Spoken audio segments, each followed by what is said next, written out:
You always had a little cloud over your head, and sometimes that cloud was very big. That cloud is not there anymore, and we want to keep it that way. So that's why tonight I'm pleased to announce that we're taking our military cooperation to even greater heights by formally designating Saudi Arabia as a major non-NATO ally, which is something that is very important to them. And I'm just telling you now for the first time because I wanted to keep a little secret for tonight. I just heard him say, "Oh, that's nice." That's another point you won today. And signing a historic strategic defense agreement, which we just signed a little while ago. So congratulations. It's our great honor.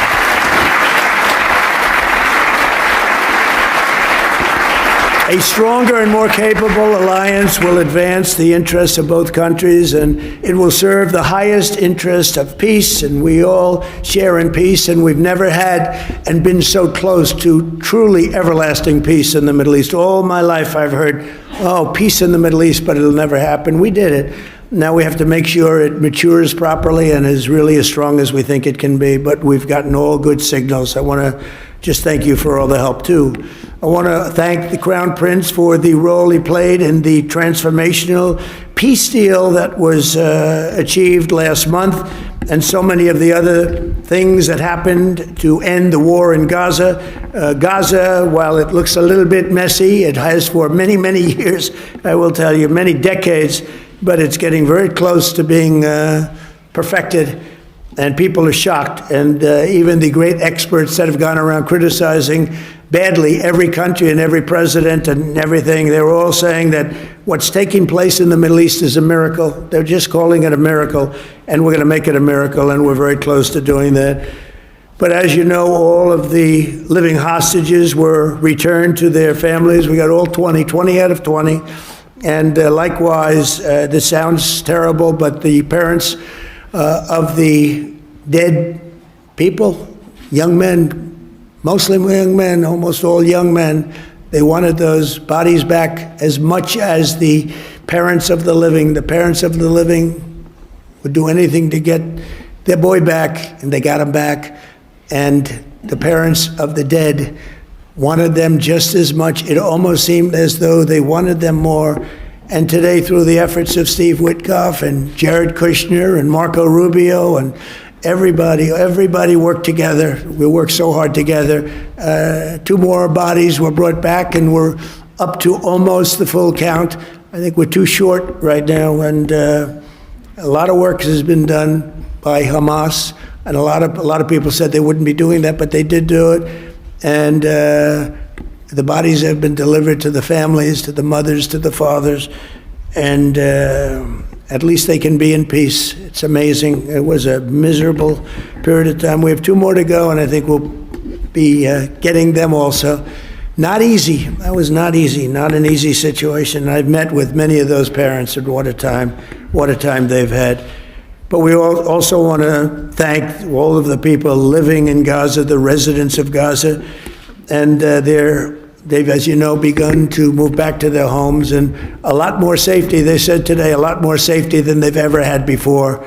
It was a rough neighborhood, to put it mildly, and a lot of progress has been made with respect to Gaza and just about everything else we touch. Just yesterday, the United Nations Security Council formally adopted my peace plan and officially endorsed the Board of Peace. This is a board like no other. It will have the heads of major countries, I think all of the major countries. I hope Your Highness will be on the board. You'll accept, I hope. But the Board of Peace will be something that's never even been thought of before.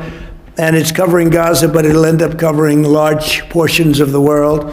And I was honored to be chosen the chair of that Board of Peace, and I think you'll see something that nobody's ever seen before in terms of the status of the board. There will never be a board like the board that we're going to be announcing. Everybody wants to be on the board, and it'll end up being quite a large board because it'll be the heads of every major country, and the United Nations passed it. I guess unanimously, you can say. China, which was against it, took a pass. Didn't vote against it, and Russia, which was against it, didn't vote against it. So we appreciate it because one negative vote and it doesn't happen. So people were shocked to see that it was approved.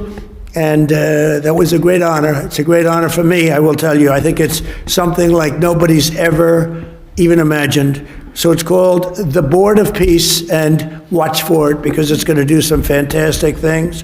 And I know we're both deeply committed to an enduring ceasefire. It grows into the beautiful, lasting peace, and we've got things going at numbers and far ahead of schedule that nobody thought was possible. So, Your Royal Highness, just as my predecessors and so many of the people that you know and love from a long time ago, they bonded with the U.S. and Saudi relationship, which was forged 80 years ago. You and I are strengthening and renewing the alliance, I believe, to levels that were far greater than what they had even 80 years ago, frankly.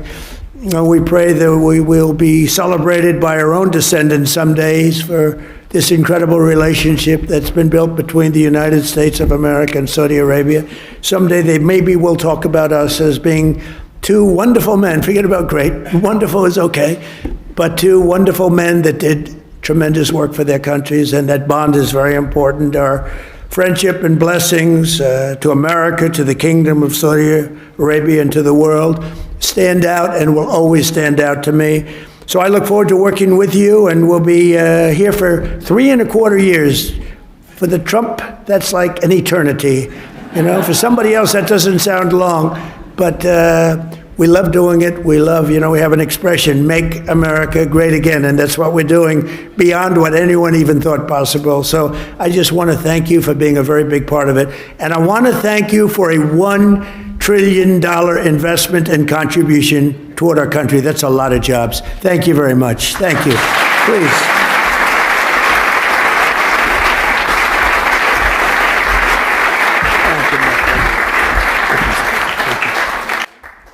Well, it's too hard to speak after Mr. President. No one speaks better than him. But first of all, I will start with thanking Mr. President for the warm and great welcome that we have today. We feel home, and this relation started around close to 9 decades ago with Roosevelt and King Abdulaziz, who've established the modern Saudi Arabia. Also, I've known that America is almost celebrating 250 years of establishment, and also in 2 years we will celebrate in Saudi Arabia 300 years of establishing Saudi Arabia. We've been since the last 9 decades working together in many areas. During the World War II, we was a major supplier for oil. During the Cold War, countering extremism, terrorism, but during that time, we've been also working on a lot of economical opportunities. But today, it's a special day. We think the horizon of the economical cooperation between Saudi Arabia and the rest of America, it's bigger and wider in many areas. We've been signing a lot of agreements that are going to open the door to develop the relation deeper in many areas, and we're going to work on it. We believe the opportunities is huge, so we're going to focus on implementation and keep increasing the opportunities between our both countries. So thank you again, Mr. President. Thank you very much. And also, before I come here, someone told me that there is some of the bidding sites that they are bidding on me wearing black suits, and if you bid on me wearing black suits, I'm coming here with the black suits, they're gonna get almost 17x. So I want to tell them, sorry, you lose the bid. Maybe next time. So thank you, Mr. President. Thank you. Very much.